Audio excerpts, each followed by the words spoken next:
Programang ito ay rated SPG. Striktong patnubay at gabay ng magulang ang kailangan. Maaaring may masiselang tema, lengguwahe, karahasan, sexual, horror o droga na hindi angkop sa mga bata.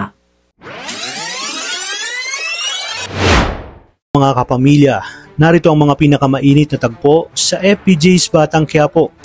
Tinawagan na nga ni Mayor Roberto si Colonel Romero na panatilihin itong patay si Ramon Montenegro sa mata ng tao. Ngunit tila nahihirapan si Colonel Romero dahil sa dami ng kapulisang nalagas sa kanyang hanay. Muling pinaalala ni Mayor na kung hindi dahil sa kanya ay wala si Colonel Romero sa kinalalagyan niya ngayon. Maya-maya pa ay biglang dumating si Rigor at nakaharap niya si Colonel Romero.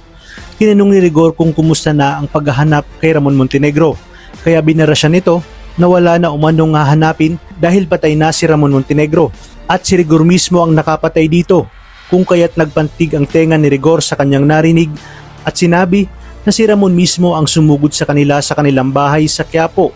Alam niyang buhay pa ito kaya hindi niya matanggap ang mga sinabi ni Colonel Romero. Hindi nga nagpatinag si Romero at isinigaw sa lahat ng kapulisang naroon na hanggang walang ebidensya na buhay pa si Ramon Montenegro at hindi nakikita ng dalawang mata niya, ay patay na ito sa mata ng batas. Halatang halata sa mukha ni Rigor ang inis at galit na siyang mas nagpainit ng kanyang ulo. Sa kabilang banda, papunta na si Tanggol at ang kanyang grupo papuntang mansyon ng mga Montenegro. Sinabi ni Madonna kay Tanggol na sigurado umano siyang kay Tanggol ipagkakatiwala ang lahat ng negosyo ng mga Montenegro. Ngunit iginit ni Tanggol na ang importante sa kanya ngayon ay makilala niya ang kanyang buong pamilya.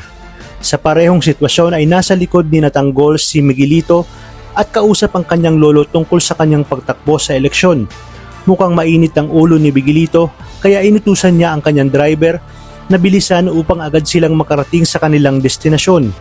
At sa kanilang pagmamadali ay hindi nila namalayang muntik na nilang mabangga ang sasakyan na minamaneho ni Tanggol, kaya dito na nag-init ang ulo ni Tanggol. Ngunit nang mapansin ni Madonna ang plaka ng sasakyan, ay pinigilan niya si Tanggol dahil mukhang may katungkulan sa gobyerno ang nagmamay-ari nito. Hindi nga nagpapigil si Tanggol at nagawa niyang maunahan at masingitan ang convoy ni Miguelito. Dito na nag-init ang mga ulo ng bawat isa at nagsimula na ang habulan na tila ba nakikipagpatintero sa isa't isa hanggang sa magpang-abot sila sa isa't isa at nagkaharap na ang mga anak na galing sa maimpluwensyang pamilya. Dito na magsisimula ang hidwaan labang kay Tanggol at Miguelito. Ngunit anong mga revelasyon pa kaya ang ating matutunghayan sa panibagong pakikipagsapalaran ni Tanggol sa kanyang bagong mundo bilang isang Montenegro? Yan ang ating pakakaabangan dito lang sa nangungunang serye sa Primetime. Maraming salamat sa inyong panonood at pagpalain tayong lahat, kapamilya.